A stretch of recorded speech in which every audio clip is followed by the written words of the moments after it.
नमस्कार। तमाम अहम खबरों के साथ हाजिर है हम सुबह 9 बजे के साथ। मैं हूं प्रीति। आइए एक नजर डालते हैं हेडलाइंस पर।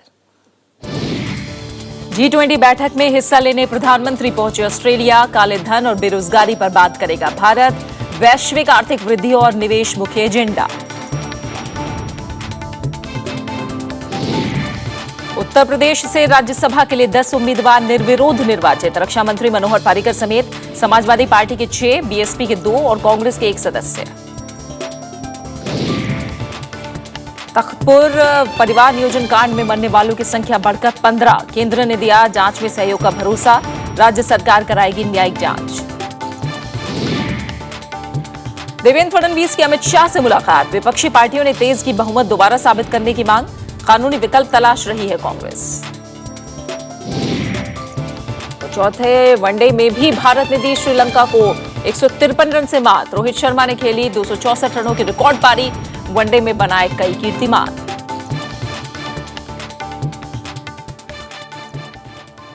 प्रधानमंत्री नरेंद्र मोदी G20 शिखर सम्मेलन में हिस्सा लेने ऑस्ट्रेलिया पहुंच गए हैं। भारत सम्मेलन में काले धन के खिलाफ सहयोग बढ़ाने समेत कई अहम मसलों पर अपना पक्ष रखेगा। म्यांमार की राजधानी नेपितो से प्रधानमंत्री नरेंद्र मोदी आज सुबह ब्रिस्बेन पहुंचे। हवाई अड्डे पर ऑस्ट्रेलिया सरकार के मंत्रियों और अधिकारियों ने उनका स्वागत किया। प्रधानमंत्री 15 और 16 नवंबर को G20 शिखर बैठक में हिस्सा लेंगे। बैठक में प्रधानमंत्री विकास से रोजगार के पर्याप्त अवसर पैदा नहीं होने की भारत की चिंता पर बात कर सकते हैं। G20 के देश अगले 5 साल में आर्थिक वृद्धि दर को 2% बढ़ाने के उपायों पर चर्चा करेंगे। इसके लिए आर्थिक सुधार और ढांचागत परियोजनाओं में निवेश पर जोर रहेगा। नरेंद्र मोदी की ऑस्ट्रेलिया के प्रधानमंत्री टोनी एबर्ट से द्विपक्षीय मुलाकात होगी। प्रधानमंत्री एबर्ट नरेंद्र मोदी को 161 साल पुराने मेलबर्न क्रिकेट मैदान में भोज देंगे। प्रधानमंत्री ऑस्ट्रेलियाई संसद को भी संबोधित करेंगे। उनका ऑस्ट्रेलिया में रह रहे भारतीय मूल के लोगों से भी मिलने का कार्यक्रम है। Bureau report, Rajya Sabha TV. Uttar Pradesh से राज्यसभा के लिए सभी 10 उम्मीदवार निर्विरोध निर्वाचित हो गए हैं। कल नाम वापस लेने की आखिरी तारीख थी। इसके बाद नतीजों का ऐलान किया गया। रक्षा मंत्री मनोहर पर्रिकर उत्तर प्रदेश से राज्यसभा के लिए निर्विरोध चुन लिए गए हैं। राज्य विधानसभा के प्रधान सचिव प्रदीप दुबे ने कल 10 सीटों के लिए नतीजों का ऐलान किया। मनोहर पर्रिकर के अलावा निर्विरोध निर्वाचित होने वालों में समाजवादी पार्टी के महासचिव रामगोपाल यादव, तजीन फातिमा, नीरज शेखर, रवि प्रकाश वर्मा, जावेद अली खान और चंद्रपाल सिंह यादव शामिल हैं। इसके अलावा बहुजन समाज पार्टी के राजा राम और वीर सिंह को चुना गया है। वहीं कांग्रेस से PL पुनिया राज्यसभा में पहुंचे हैं। 10 सीटों के लिए कुल 11 उम्मीदवारों ने पर्चा भरा था, लेकिन पर्चों की जांच के बाद कमर अहमद का नामांकन खारिज हो गया। Bureau report, Rajya Sabha TV. मुख्य चुनाव आयुक्त ने गुरुवार को झारखंड में चुनाव तैयारियों की समीक्षा की। VS संपत ने राज्य में मतदाता जागरूकता कार्यक्रमों को प्रभावी बनाने के लिए अधिकारियों की भी सलाह ली है। चुनाव आयोग ने अधिकारियों को पारदर्शी और निष्पक्ष चुनाव कराने में लापरवाही नहीं बरतने की सलाह दी है। चुनाव तैयारियों का जायजा लेने रांची पहुंचे मुख्य चुनाव आयुक्त ने कहा कि चुनाव में लापरवाही बरतने पर कठोर कार्रवाई की जाएगी। आयोग ने मतदाताओं को वोटिंग के लिए जागरूक करने की भी बात कही। Paid holiday. This is also one of the complaints of the political parties. Poll day is a holiday under Negotiable Instruments Act. ये employees must be in a position to get wages, get a holiday, go and cast their vote. चुनाव आयोग ने संवेदनशील और अति संवेदनशील क्षेत्रों में चुनाव तैयारियों की भी जानकारी ली। बैठक में निर्वाचन आयुक्त HS ब्रह्मा समेत राज्य के आला अधिकारी भी मौजूद थे। Bureau report, Rajya Sabha TV. और चुनाव आयोग ने जम्मू कश्मीर में पर्याप्त तादाद में सुरक्षा बलों की तैनाती के निर्देश दिए हैं। उपचुनाव आयुक्त विनोद जुत्शी ने कल कहा कि इससे लोगों में भरोसा पैदा होगा। इस बीच राज्य में राजनीतिक दल जोर शोर से चुनाव प्रचार में जुटे हैं। राष्ट्रीय दलों के बड़े नेता भी जल्द ही राज्य में चुनावी रैली करेंगे। जम्मू कश्मीर विधानसभा चुनाव के लिए अधिकारियों और कर्मचारियों को ट्रेनिंग देने का काम जारी है। राजौरी में कल ऐसा ही एक कैंप लगा। जिसमें ईवीएम और दूसरी चीजों के बारे में विस्तार से जानकारी दी गई। मशीन का ऑपरेशन जो है बहुत आसान है। ये मशीन जो है पहले वाली मशीनों से काफ़ी इजी है ऑपरेट करने में। वो सारी की सारी हमने इनको जो है लाइव डेमोंस्ट्रेशन दिया है। उसके अलावा एक डॉक्यूमेंट्री भी इनको दिखाई है जिसमें पूरा पोल का जो आरओ लेवल पे जो मशीन को सेट किया जाता है। उधर कांग्रेस नेता गुलाम नबी आजाद ने कल उधमपुर में रैली की। उन्होंने सांप्रदायिक आधार पर मतदाताओं को बांटने की कोशिश की निंदा की। I don't think Jammu and Kashmir needs a chief minister in the name of Hindu or in the name of Muslim or in the name of Sikh or Christian or both. We need a chief minister who's a human being, having whose heart will bleed for the people and for the unity and integrity of the country and the unity and integrity of the state. People's conference के नेता Sajjad loan ने कल हंदवाड़ा से पर्चा भरा। उन्होंने धारा 370 को लेकर राज्य के राजनीतिक दलों पर आरोप लगाए। जो आर्टिकल 370 था पिछले 40-50 साल में जो कॉन्स्टिट्यूशनल इरोजन हुआ वो किसने किया? वो कांग्रेस ने किया, नेशनल कॉन्फ्रेंस ने किया, या जब पीडीपी के जो पेटर मुफ्ती साहब उनने किया। आप उसके बारे में क्यों नहीं कोई पूछते हैं? कांग्रेस अध्यक्ष सोनिया गांधी और उपाध्यक्ष राहुल गांधी अगले हफ्ते राज्य में चुनाव प्रचार करेंगे। दोनों नेता जम्मू और कश्मीर इलाके में रैलियों को संबोधित करेंगे। प्रधानमंत्री नरेंद्र मोदी भी 22 नवंबर को किश्तवाड़ में रैली कर सकते हैं। Bureau report, Rajya Sabha TV.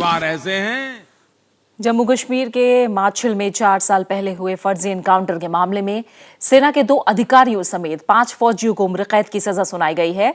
सैनिक अदालत ने इन सभी को बारामूला के 3 नागरिकों की हत्या का दोषी पाया है। मुख्यमंत्री उमर अब्दुल्ला ने फैसले का स्वागत किया है। 29 अप्रैल 2010 को हुए इस एनकाउंटर की जांच में मेजर और कर्नल सहित 5 फौजियों का कोर्ट मार्शल किया गया और अब उन्हें उम्र कैद की सजा सुनाई गई है। इनके परिवारजनों ने सैन्य अदालत के फैसले पर संतोष जताया है। हम बहुत खुशी में है, इस वक्त भी हम बहुत खुशी में है कि इनको उम्र कैद हुआ है। सेना की ओर से मारे गए युवकों के परिजनों को नौकरी और मुआवजा दिया गया था। पूर्व सैन्य अधिकारियों ने भी दोषी सैन्य कर्मियों के खिलाफ कड़ी कार्रवाई को जायज ठहराया है। आर्मी अपने किसी भी मेंबर को कोई भी इनडिसिप्लिन का एक्ट हो या रूल्स ऑफ एंगेजमेंट के खिलाफ कोई काम किया हो उसको कभी माफ नहीं करती है। पहले भी लोग हैं जो गुनाहगार पाए गए हैं, उनको भी सजा मिली है। ये एक और उदाहरण है कि लाइफ टर्म 5 आदमियों को मिली है क्योंकि उनका जो गुनाह था वो साबित हो गया है। हाल ही में बडगाम जिले में भी सेना ने 3 युवकों पर आतंकी होने के शक में गोली चलाई थी, जिसमें 2 युवकों की मौत हो गई थी। बाद में सेना ने माफी मांगते हुए उनके परिवारजनों को 10-10 लाख रुपए मुआवजे की घोषणा की थी। रविंद्र सिंह शौरान, राज्यसभा टीवी। महाराष्ट्र के मुख्यमंत्री देवेंद्र फडणवीस ने बहुमत दोबारा साबित करने की विपक्षी दलों की मांग खारिज कर दी है। शिवसेना ने कल राज्यपाल से मिलकर फडणवीस सरकार को फिर से बहुमत साबित करने का निर्देश देने की मांग की थी। कांग्रेस भी आज इस मसले पर राज्यपाल से मुलाकात करेगी। विधानसभा में विश्वास मत हासिल करने के बाद मुख्यमंत्री देवेंद्र फडणवीस कल दिल्ली पहुंचे। उन्होंने पार्टी अध्यक्ष अमित शाह से मुलाकात कर राज्य के ताजा राजनीतिक घटनाक्रम की जानकारी दी। उन्होंने बीजेपी सरकार के बहुमत पर लगे आरोपों को खारिज करते हुए विपक्ष को अविश्वास प्रस्ताव लाने की चुनौती दी। केवल 2 मर्तबा महाराष्ट्र की विधानसभा में मत विभाजन हुआ है, अन्यथा शिवसेना के भी जब मुख्यमंत्री थे तब भी ध्वनि मत से हुआ है, कांग्रेस के मुख्यमंत्री थे तब भी ध्वनि मत से हुआ है, और इसलिए कोई नई परंपरा नहीं है, पुरानी परंपरा के अनुसार ही और पूरे कानूनन ये हुआ है। उधर कल ही शिवसेना नेताओं के प्रतिनिधिमंडल ने राज्यपाल सी विद्यासागर राव से मुलाकात की। शिवसेना ने बीजेपी सरकार को अल्पमत में घोषित करने की मांग की। राज्यपाल से डिमांड किया ना, सरकार को निर्देश दिया जाए, ये घटना भाई कृति कर रही है, कामकाज कर रही है, वो गलत है और पूरी तरह विश्वासदर्शक प्रस्ताव को सामने जाना चाहिए और उनके ऊपर कार्रवाई होनी चाहिए। आज भी हमको पता है कि सरकार बहुमत में नहीं है। कांग्रेस ने भी बीजेपी सरकार को असंवैधानिक बताया। पार्टी इस मसले पर कानूनी विकल्पों पर भी विचार कर रही है। Government seeking confidence vote through voice vote is something which is very, very unheard of. In fact, this is for proving their majority in the House. So head count is necessary. Devendra Fadnavis सरकार ने बुधवार को सदन में विश्वास मत हासिल किया था। विश्वास प्रस्ताव के वक्त एनसीपी के विधायक सदन में मौजूद नहीं थे। Bureau report, Rajya Sabha TV. Rail मंत्री सुरेश प्रभु ने रेलवे की माली हालत पर श्वेत पत्र तैयार करने का निर्देश दिया है। इसमें रेलवे की परियोजनाओं और यात्री सुरक्षा पर भी चर्चा होगी। मंत्रालय के एक वरिष्ठ अधिकारी के मुताबिक रेल मंत्री ने परियोजनाओं की देरी की वजह और इसके समाधान पर भी रिपोर्ट तैयार करने के लिए कहा है। रिपोर्ट को 1 दिसंबर को रेलवे सलाहकार समिति के सामने रखा जाएगा। इस पर संसद के अगले सत्र में भी चर्चा हो सकती है। रेलवे की 676 परियोजनाओं में 317 ही पूरी हो पाई हैं। बाकी को पूरा करने के लिए करीब 2 लाख करोड़ रुपए की जरूरत है। छत्तीसगढ़ में परिवार नियोजन ऑपरेशन घटना की न्यायिक जांच के आदेश जारी कर दिए गए हैं। मामले की जांच में केंद्र सरकार भी सहयोग करेगी। इधर संयुक्त राष्ट्र महासचिव ने भी महिलाओं की मौत पर चिंता जताई है। छत्तीसगढ़ में हुए परिवार नियोजन ऑपरेशन में जान गंवाने वाली महिलाओं की तादाद बढ़कर 15 हो गई है, जबकि 100 से ज्यादा महिलाओं का बिलासपुर के 4 अस्पतालों में इलाज चल रहा है। 15 महिलाओं की हालत गंभीर बनी हुई है। इस बीच केंद्र सरकार ने हादसे की न्यायिक जांच में सहयोग का भरोसा दिया है। जुडिशियल इंक्वायरी मुख्यमंत्री जी ने बैठाई है, उसमें भी जो टेक्निकल असिस्टेंस और स्वास्थ्य के दृष्टि से जो हेल्थ एस्पेक्ट्स हैं उस पर कोई असिस्टेंस चाहिए होगी तो वह भी हम देंगे, और उसके साथ साथ जो संभव उनकी तरफ से रिक्वायरमेंट होगी उसको हम पूरा करेंगे। मुख्यमंत्री रमन सिंह ने गुरुवार को बिलासपुर के अस्पताल का दौरा करके भरोसा दिलाया कि दोषियों को बख्शा नहीं जाएगा। जो भी दोषी होगा, जुडिशियल इंक्वायरी की बात जब आती है तो ये बात तय होती है कि कठोर से कठोर जुडिशियल इंक्वायरी होने पर ये तक दवाई के लिए, डॉक्टरों के लिए नेग्लिजेंसी कहाँ हुई है, किसको हम इस पूरे मामले में किसी व्यक्ति को छोड़ने वाले नहीं है, किसी को बख्शने वाले नहीं है। वहीं विपक्षी दल इस मामले में सरकार को दोषी बता रहे हैं, साथ ही इस्तीफे की मांग पर अड़े हैं कि सरकारी खरीद में ऐसी दवाइयां कहां से आई और सरकार ने ऐसी दवाइयां क्यों खरीदी जो सब स्टैंडर्ड हैं, जो एक्सपायरी डेट की है, वो क्यों गरीब महिलाओं पे लगाई गई। इसका जवाब मुख्यमंत्री हेल्थ मिनिस्टर को देना पड़ेगा। इधर गिरफ्तार आरोपी डॉक्टर आर.के. गुप्ता का कहना है कि महिलाओं की मौत ऑपरेशन में लापरवाही से नहीं बल्कि दवाओं के चलते हुई है। मेरे ऊपर दोष ठहराया जाए, इसमें प्रशासन ने ही गलती की है और जितने गलती मेरे को ठहराए जा रहे हैं वो प्रशासन की है। और जो 83 का लक्ष्य मेरे के अकेले को दिया गया था और सब लोगों को इसी तरह से दिया जाता है और सभी डॉक्टर्स वहाँ पर पहुँच जाते हैं तो उनका मॉरल ड्यूटी है कि पूरा ऑपरेशन करें। इस मामले को लेकर राष्ट्रीय मानवाधिकार आयोग भी सख्त रुख अपनाए हुए है। आयोग ने 2 हफ्तों के भीतर रिपोर्ट मांगी है। वहीं संयुक्त राष्ट्र महासचिव बान की मून ने भी महिलाओं की मौत पर चिंता जताई है। Bureau report, Rajya Sabha TV. और फिलहाल यहाँ रुक रहे हैं एक छोटे से ब्रेक के लिए, और ब्रेक के बाद याद करेंगे भारत के पहले प्रधानमंत्री, बच्चों के प्यारे चाचा नेहरू को उनकी 125वीं जयंती पर।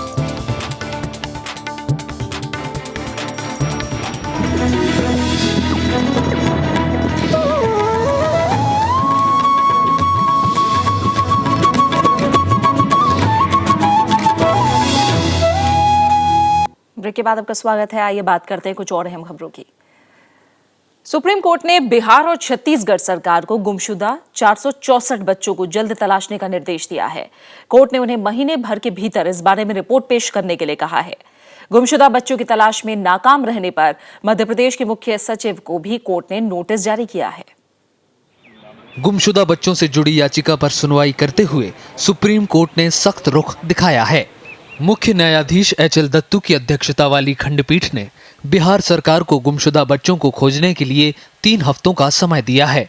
बिहार सरकार की ओर से कोर्ट को बताया गया है कि 1 हफ्ते में 169 बच्चों को ढूंढ लिया गया है। वहीं छत्तीसगढ़ सरकार को गुमशुदा बच्चों को ढूंढने के लिए 4 हफ्ते का समय दिया गया है। सुप्रीम कोर्ट ने आदेश पर अमल को लेकर रिपोर्ट पेश करने का निर्देश दिया है। जितनी भी सरकारें हैं, स्टेट हैं और सेंट्रल गवर्नमेंट है, सबको डायरेक्शन दी हैं कि आप इस बारे में एक इफेक्टिव पॉलिसी बनाएं और उस पॉलिसी को बना करके सुप्रीम कोर्ट के सामने पेश करें। सुप्रीम कोर्ट ने मध्य प्रदेश सरकार से गुमशुदा बच्चों की तलाश में ढिलाई को लेकर नाराजगी जताई। कोर्ट ने अगली सुनवाई पर मध्य प्रदेश सरकार के मुख्य सचिव को पेश होने को कहा है। इसके अलावा केंद्र सरकार से सभी राज्यों में लापता बच्चों का पता लगाने के लिए बनाए गए मानकों के अमल पर जानकारी मांगी है। मामला बहुत गंभीर है। देश में 1 लाख से ज़्यादा बच्चे खो जाते हैं, उनमें बहुत बड़ी संख्या में बच्चे नहीं मिलते हैं। कोशिश होनी चाहिए कि बच्चे मिल जाएं। सुप्रीम कोर्ट ने 30 अक्टूबर को सुनवाई करते हुए बच्चों की गुमशुदगी के मामले में तुरंत एफआईआर न दर्ज करने पर नाराजगी जताई थी। उसने बिहार और छत्तीसगढ़ सरकार को गुमशुदा बच्चों को खोजने के बारे में हलफनामा दाखिल करने को कहा था। Bureau report, Rajya Sabha TV. प्रवर्तन निदेशालय ने सहारा समूह के खिलाफ मनी लॉन्ड्रिंग का केस दर्ज किया है। मामले की छानबीन कर रहे पूंजी बाजार नियामक सेबी से रिपोर्ट मिलने के बाद ईडी के मुख्य मुंबई जोनल दफ्तर ने आपराधिक केस दर्ज किया है। हालांकि सहारा समूह का दावा है कि उसने 93% निवेशकों को रकम लौटा दी है। निवेशकों के 20,000 करोड़ रुपए अदा न करने के सिलसिले में सहारा प्रमुख सुब्रत रॉय को सुप्रीम कोर्ट ने मार्च में जेल भेज दिया था। देश आज पहले प्रधानमंत्री जवाहरलाल नेहरू की 125वीं जयंती मना रहा है। देश में दिल्ली में शांतिवन स्थित उनकी समाधि पर राष्ट्रपति प्रणब मुखर्जी, उपराष्ट्रपति मोहम्मद हामिद अंसारी, पूर्व प्रधानमंत्री मनमोहन सिंह, कांग्रेस अध्यक्ष सोनिया गांधी और उपाध्यक्ष राहुल गांधी ने श्रद्धा सुमन अर्पित किए। पंडित जवाहरलाल नेहरू का जन्म आज ही के दिन 1889 को इलाहाबाद में हुआ था। उनकी शुरुआती शिक्षा घर पर हुई। बाद में उन्होंने कैम्ब्रिज विश्वविद्यालय से प्राकृतिक विज्ञान में स्नातक की डिग्री हासिल की। 1912 में भारत लौटने के बाद उन्होंने आजादी के आंदोलन में सक्रियता से हिस्सा लिया। आजादी के बाद वो देश के पहले प्रधानमंत्री रहे और 27 मई 1964 को निधन तक वो इस पद पर रहे। पंडित नेहरू को आधुनिक भारत का निर्माता भी कहा जाता है। आइए याद करते हैं नेहरू को।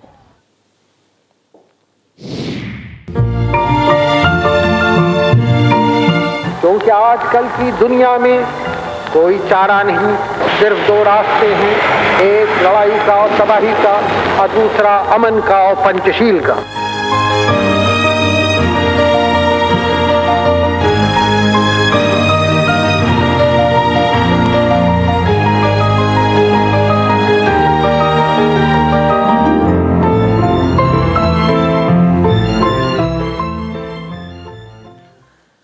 राष्ट्रपति प्रणब मुखर्जी ने कहा है कि भारत के विकास में पंडित जवाहरलाल का काफी अहम योगदान है। कल आयोजित जवाहरलाल नेहरू स्मृति व्याख्यान में राष्ट्रपति ने कहा कि भारत का वर्तमान औद्योगिक विकास नेहरू की नीतियों का ही नतीजा है। राष्ट्रपति प्रणब मुखर्जी के मुताबिक पंडित नेहरू के जमाने में भारत की विकास दर दुनिया के कई विकसित देशों से बेहतर थी। P.C. Mahalanobis described the Nehruvian approach to the planning as the middle way or the middle path. The mixed economy, the welfare state emerged thereafter as important concepts. The setting up of the planning commission, the emergence of the public sector, land reforms, regulations on industrial monopoly, state trading were all the results of the Nehru's. Congress अध्यक्ष सोनिया गांधी ने आगाह किया है कि जवाहरलाल नेहरू के सिद्धांतों और आदर्शों से भटकना या भूलना देश के हित में नहीं है। पहले प्रधानमंत्री जवाहरलाल नेहरू की 125वीं जयंती के मौके पर कांग्रेस के समारोह में पार्टी अध्यक्ष ने कहा कि नेहरू की विरासत पर चलकर ही देश यहां तक पहुंचा है। दिल्ली के तालकटोरा स्टेडियम में हुए इस सम्मेलन में बड़ी संख्या में कांग्रेसी और समाज के अन्य वर्गों के लोग मौजूद थे। पार्टी अध्यक्ष सोनिया गांधी ने उदार भारत और विकसित भारत की नींव रखने वाले देश के पहले प्रधानमंत्री के संदेशों की उपेक्षा करने वालों से मुकाबला करने का आह्वान किया। आज हमें इस संकल्प के साथ यहाँ से जाना है कि हम उन विचारधाराओं, उन संस्थाओं और उन व्यक्तियों का मुकाबला करेंगे जो नेहरू जी के दिए उदार भारत की इमारत को तहस नहस करना चाहते हैं। पार्टी अध्यक्ष ने कहा कि जवाहरलाल नेहरू स्वप्नदर्शी और वैज्ञानिक नजरिए से देश को आगे ले जाना चाहते थे। उन्होंने कहा कि भारत की मौजूदा विकास रफ्तार के पीछे नेहरू जी की सोच थी। उन्होंने वैज्ञानिक संस्थाओं की स्थापना की जिनके बगैर आज हमारा चंद्रयान मार्स की परिक्रमा कहाँ संभव होती। पार्टी उपाध्यक्ष राहुल गांधी ने कहा कि सद्भाव का माहौल बिगाड़ने का प्रयास किया जा रहा है। प्यार की जगह पर गुस्से की राजनीति हो रही है। पार्टी उपाध्यक्ष ने माना कि कांग्रेस पार्टी से कुछ गलतियां हुई हैं, लेकिन वो कभी भी अपनी विचारधारा से नहीं भटकी। एक तरफ घर की पुताई हो रही है, भैया सड़कों को साफ करो, सड़कों को साफ करो। फोटो अपॉर्चुनिटी मिल रही है, सब लोग सड़क साफ कर रहे हैं, और दूसरी तरफ जहर फैलाया जा रहा है। सम्मेलन में पूर्व प्रधानमंत्री डॉक्टर मनमोहन सिंह, केरल की पूर्व राज्यपाल और दिल्ली की पूर्व मुख्यमंत्री शीला दीक्षित भी मौजूद थीं। श्याम सुंदर, राज्यसभा टीवी। और अब कुछ अंतर्राष्ट्रीय खबरें। अफगानिस्तान के राष्ट्रपति मोहम्मद अशरफ गनी आज 2 दिन के दौरे पर पाकिस्तान पहुंच रहे हैं। मोहम्मद अशरफ गनी यहां पाकिस्तान के प्रधानमंत्री नवाज शरीफ के साथ शांति और व्यापार जैसे कई मुद्दों पर बात करेंगे। सितंबर में राष्ट्रपति बनने के बाद मोहम्मद अशरफ गनी का ये पहला विदेश दौरा है। उनके साथ कैबिनेट के कई सदस्य और एक उच्च स्तरीय प्रतिनिधिमंडल भी जा रहा है। अफगानिस्तान की राजनीति में पाकिस्तान की भूमिका और दक्षिण एशिया में शांति के मद्देनजर ये दौरा काफी अहम माना जा रहा है। The Prime Minister's vision of a peaceful neighborhood accords a very high place of prominence to a close, cooperative and expanding relationship with Afghanistan. The recent developments in Afghanistan offer a unique opportunity to transform the bilateral relation ties and build a strong and forward-looking relationship. France ने कहा है कि Iran परमाणु विवाद को लेकर अभी कई अहम सवाल हल होने बाकी हैं। फ्रांस के विदेश मंत्री लॉरेट फाबियस के मुताबिक ईरान परमाणु बनाने की अपनी मंशा पर अंतर्राष्ट्रीय बिरादरी की शंकाएं दूर नहीं कर पा रहा है। हालांकि उन्होंने उम्मीद जताई कि 18 से 24 नवंबर को वियना में प्रस्तावित बैठक के बाद ईरान और पश्चिमी देशों के बीच कोई ना कोई हल जरूर निकलेगा। Je souhaite qu'on puisse parvenir à un accord, bien sûr, mais il y a encore des questions importantes qui sont à régler. Et c'est à partir du 18 que nos directeurs des affaires politiques vont se rencontrer. Ukraine ने रूस पर सैन्य घुसपैठ और कब्जे का आरोप लगाया है। राष्ट्रपति पेट्रो पोरोशेंको ने दावा किया है कि यूक्रेन की सीमा में रूसी हथियारबंद दस्ते दाखिल हुए हैं। हालांकि रूस ने इलाके में सेना भेजने से इनकार किया है। रूस का कहना है कि ये काम यूक्रेन के अलगाववादी विद्रोहियों का हो सकता है। Organisation for security and corporation in Europe ने अपनी रिपोर्ट में दावा किया कि रूस के हथियारबंद दस्ते यूक्रेन की सीमा पर लगातार घुसपैठ कर रहे हैं। ये दस्ते विरोधियों को हथियार मुहैया करा के सीधे मदद कर रहे हैं। इस रिपोर्ट से यूक्रेन के गृह विभाग के दावे की पुष्टि होती है। І таким чином незалежне, об'єктивне повідомлення всього світу по тій ситуації, яка складається в Україні, на її сході, там, де ведуться бойові дії, є вкрай важливою для нас. रूस ने इन सभी आरोपों को सिरे से खारिज किया है। उसके मुताबिक उसने किसी भी तरह की सैन्य टुकड़ियों को यूक्रेन में दाखिल होने की अनुमति नहीं दी है। Совершенно откровенно вам говорю и официально, что никаких военных передвижений через границу, и тем более присутствия наших военных на территории Украины и на юго-востоке нет. संयुक्त राष्ट्र ने दोनों ही पक्षों से मिन्स्क समझौते के मुताबिक शांति बनाए रखने की अपील की है। यूक्रेन के राष्ट्रपति ने हाल ही में दिए एक बयान में कहा था कि रूस तीसरे विश्व युद्ध का कारण बन सकता है। उसके बाद यूक्रेन के राष्ट्रपति पेट्रो पोरोशेंको ने देश के अहम दक्षिण और पूर्वी शहरों में सेना की तैनाती बढ़ाने के आदेश दिए हैं। यह कदम रूस समर्थक विद्रोहियों की तरफ से नई कार्रवाई की संभावनाओं को देखते हुए उठाया गया। फिलहाल भीतर और बाहर दोनों ही मोर्चे पर जूझ रहे यूक्रेन से संकट के बादल छटते नजर नहीं आते। Bureau report, Rajya Sabha TV. अमेरिकी प्रतिनिधि सभा ने रिपब्लिकन पार्टी नेता जॉन बोइनरने को एक बार फिर से स्पीकर चुन लिया है। इस मौके पर रिपब्लिकन पार्टी ने दोहराया कि अमेरिकी प्रवासी नियमों में बदलाव की राष्ट्रपति ओबामा की कोशिशों को कामयाब नहीं होने देंगे। अमेरिकी कांग्रेस चुनाव में भारी जीत के बाद रिपब्लिकन पार्टी के बदले रुख से राष्ट्रपति ओबामा की मुश्किलें यकीनन बढ़ने वाली हैं। इस बीच रिपब्लिकन जॉन बोयर ने एक बार फिर से अमेरिकी कांग्रेस के स्पीकर चुन लिए गए हैं। कल उनके नाम का ऐलान किया गया। इस मौके पर जॉन बोयर ने कहा कि वो अमेरिका के अप्रवासी कानून में प्रस्तावित बदलावों का पुरजोर विरोध करेंगे। President's threatening to take unilateral action on immigration. Even though in the past he's made clear he didn't believe he had the constitutional responsibility or authority to do that. And I'll just say this. We're going to fight the president tooth and nail if he continues down this path. इधर कांग्रेस में Democrat दल की चुनावी हार से party में हताशा का माहौल है। कांग्रेस में पार्टी नेता नैन्सी पेलोसी ने कहा है कि वो सदन में दोबारा पार्टी का नेतृत्व करना चाहेंगी, लेकिन उन्होंने दोहराया कि इस मामले में पार्टी को फैसला करना है। I don't understand why that question should even come up. I'm here as long as my members want me to be here, as long as there's a reason to be here. Congress में घटे प्रभाव का असर Obama की नीतियों पर पड़ना तय है। ओबामा अप्रवासियों को किसी न किसी तरह देश में बने रहने को वैधता देना चाहते हैं, जबकि रिपब्लिकन पार्टी इसके खिलाफ है। रिपब्लिकन वर्तमान विदेश नीति और ओबामा केयर से जुड़ी नीतियों का विरोध भी करते रहे हैं। Bureau report, Rajya Sabha TV. बात क्रिकेट की। भारत ने श्रीलंका को चौथे वनडे में गुरुवार को 153 रनों से हरा दिया। टॉस जीतकर पहले बल्लेबाजी करते हुए टीम इंडिया ने रोहित शर्मा के रिकॉर्ड 264 रनों की मदद से 404 रनों का विशाल स्कोर खड़ा किया।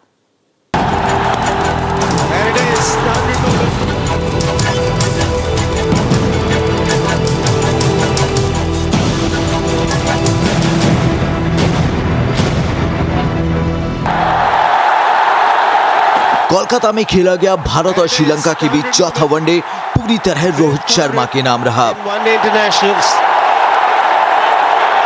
very well played, young man. The dressing room happy, and he's happy as well. Opening करते हुए रोहित शर्मा ने ईडन गार्डन्स में इतिहास रचा। कमबैक का जश्न रोहित शर्मा ने दोहरा शतक लगाकर मनाया। Very well, and it's a moment of history for Rohit Sharma. उन्होंने 264 रनों की पारी महज 173 गेंदों पर खेली। इस दौरान उन्होंने 9 छक्के लगाए और एक पारी में वर्ल्ड रिकॉर्ड 33 चौके लगाए। उनका स्ट्राइक रेट 152 से ऊपर रहा। विश्व रिकॉर्ड बनाने के बाद रोहित शर्मा की निगाह अब 13 शतक बनाने पर टिकी है। 18 चौके और 3 छक्के इस बात के गवाह।